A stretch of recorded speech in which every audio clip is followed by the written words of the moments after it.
Hello friends, from this video lecture onwards, I'll try to discuss various important topics which might be helpful for your interview purpose. My today's topic is very important and it has been observed that the question is very common also in various interviews related to electrical engineering. During your visit to any electrical substation, perhaps this question might have at least once come to your mind that why stones are sprayed on the switchyard ground of the substations.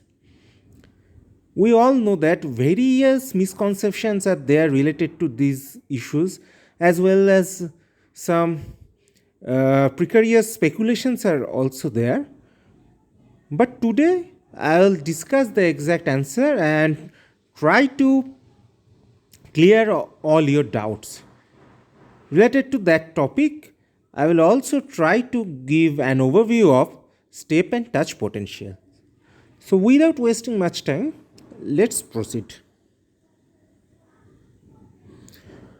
At first, we should know what step and touch potentials are. Occupational Safety and Health Administration defines step potential as the voltage between two foots of a person standing near an energized grounded object.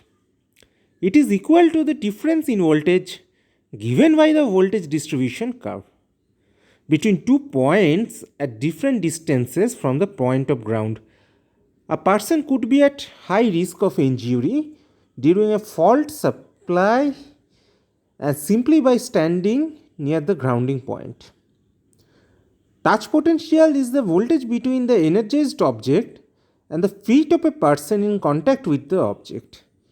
It is equal to the difference in voltage between the object and a point some distance away. It should be noted that the touch potential could be nearly the full phase to ground voltage across the grounded object if that object is grounded at a point remote from the place where the person is in actual contact with it. From the picture, you will see that an electrical tower is there and a fault like some insulation rupture has occurred here. As a result, the fault current will flow through this tower body to ground. Now, suppose this person is directly touching this tower and suddenly a fault occurs. Now, since he is touching the energized object, a part of fault current will flow through his body based on the resistance of this path, and it will arise certain potential which is called touch potential. Again, this person is slightly away from the energized tower, but its foot are touching to different parts of voltage distribution curve. As a result, a potential difference will be there between its foot and a current will flow through this path. Both step and touch potential may prove to be fatal. Now, with this picture, further illustration is made on the voltage distribution curve and touch potential. We know that electric field intensity is inversely proportional to the square of distance from the object of energization. These two are the voltage distribution curves. Now, at the energized object, the electric field intensity is maximum and it will start to decay further away from the energized object. Now, a person is directly touching the energized object and he is standing at somewhat distance away from it. So, here we can see that his hand and the other body parts are touching to different points of voltage distribution curves, giving rise to a certain potential called the touch potential. Similarly, this person is not touching the energized objects, but its foot are touching to different parts of this voltage distribution curve, giving rise to certain potential difference called step potential.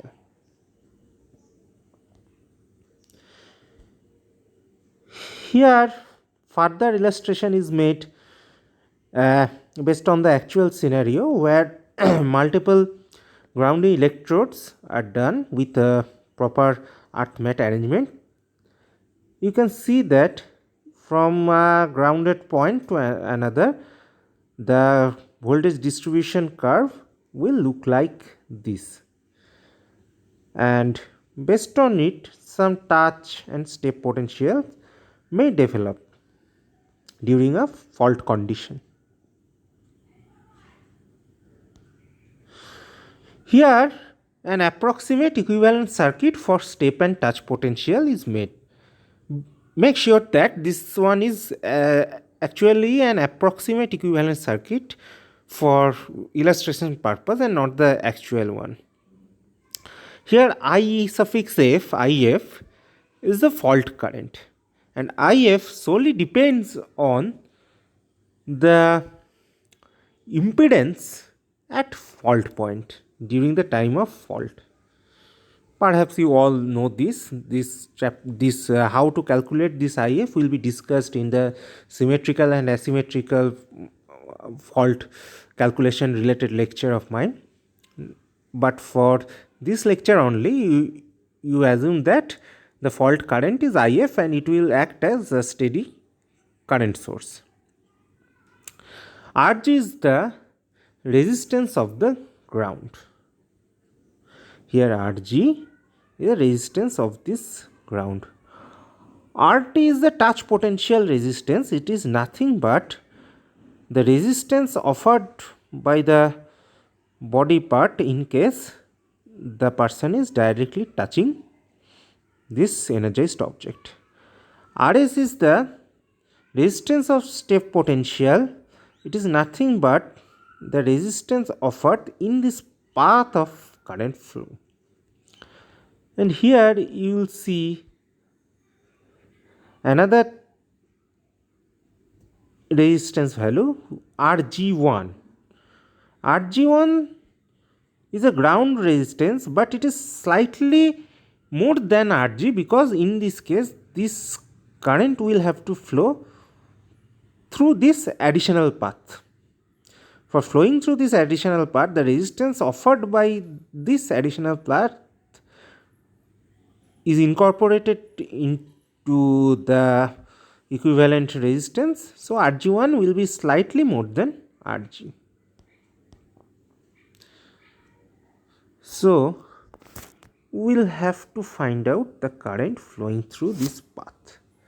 It is nothing but If into Rg by Rt plus 2Rg.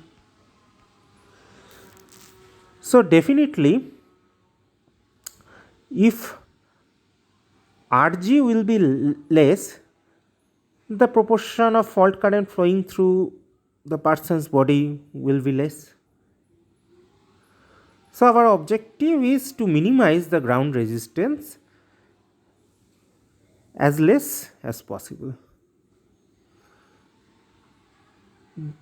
And if I is less, the touch potential developed, which is equals to I into RT, will also be less. Similar philosophy may be applied in case of step potential also. Now for safe earth mat design, we will have to concentrate on three things. First, the touch potential rise during worst fault condition should be less than the tolerable limit. Each touch and step potential will have a tolerable limits based on some certain factors that I will discuss later, but the tolerable limit should be such that The touch potential rise during the worst fault condition should be less than that. Similarly, step potential should be less than the tolerable limit, and ground grid resistance value Rg should be less than the prescribed limit. The prescribed limit is different for different type of substations. Like for EHV substation, it is 1 ohm. For 33 by 11 kV substation, it is 2 ohm. So the ground grid resistance should be less than the prescribed limit. Now come to our main objective, what actually gravels are. Gravels are stone-like materials having very high value of resistivity. They offer high series resistance in the flow of fault currents through the body of operating personnel in case of accidental electrocutions. How?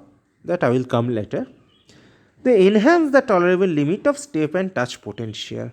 If the tolerable limit of step and touch potentials are enhanced, then the safety of operating personnel will definitely be more.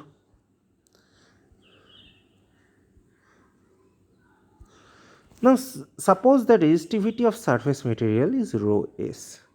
So, its resistance R is directly proportional to the value of rho s. Since the value of rho s is considerably high, the resistance of surface material will also be high.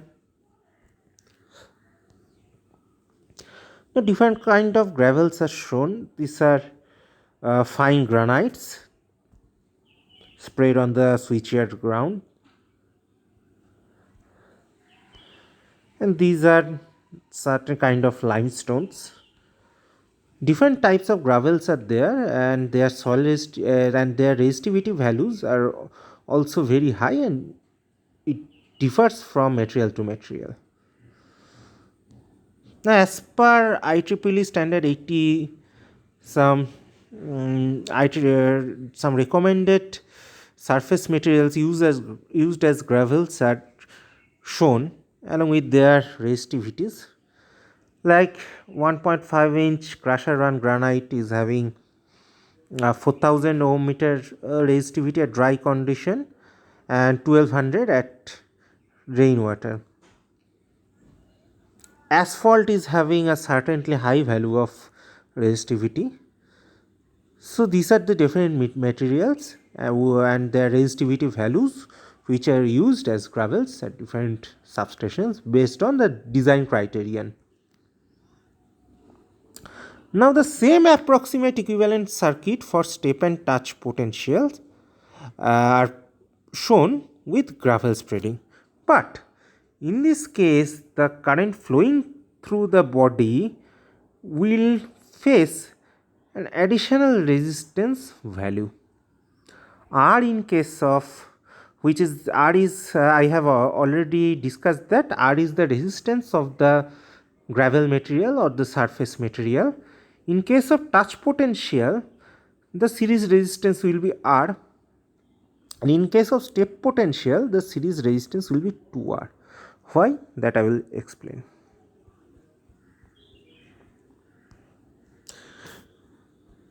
Here, suppose this yellow portion is gravels and this one is the soil. So the current entering through this body will face a resistance value RT. Then this resistance value R, the resistance of the gravels, and then the ground resistance which is Rg. So the total series resistance will be RT plus R plus Rg. And in case of step potential, first is it faces a resistance value of R, then Rs, then again R, then Rg. So in this case, the current will flow the resistance of gravels twice. So the series resistance is 2R instead of R, which was in case of touch potential.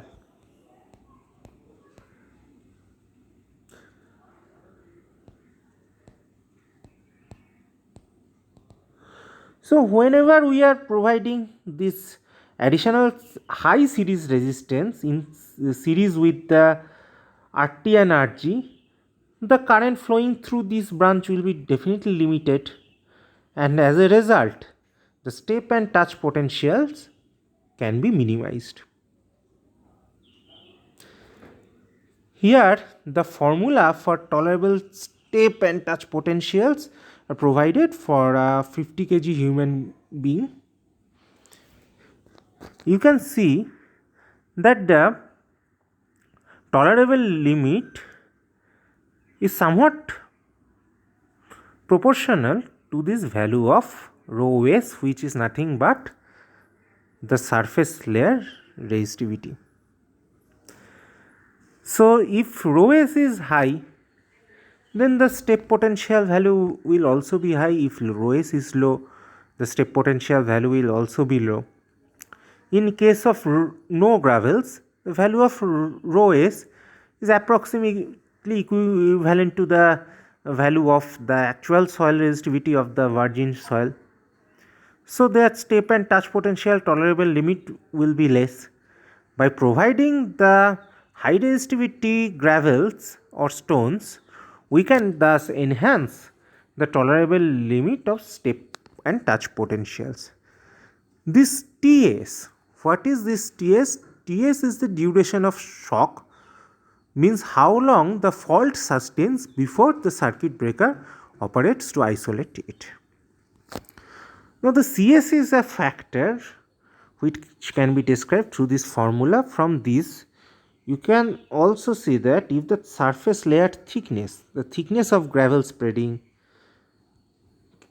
is more, the value of Cs will be somewhat more, further rising the tolerable step voltage. So for further safe design we can increase the thickness of the gravels. Similar fundamental can be applied for touch voltage. The formula is same, just the difference is here this factor is 1.5, and in case of step potential the factor is 6. Why it is so? Why the tolerable value of step potential is always high? Because of this, the addition of series resistance, the addition of series gravel resistance twice.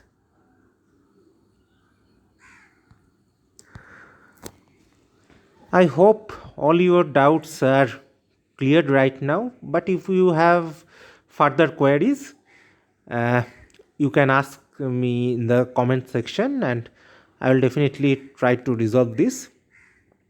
In my next lectures, I will try to provide some further information regarding ArcMat design and fault current calculations and other various topics related to your interview of different electrical engineering examinations. So if you like my video, please like, share, and don't forget to subscribe my YouTube channel. Thank you so much.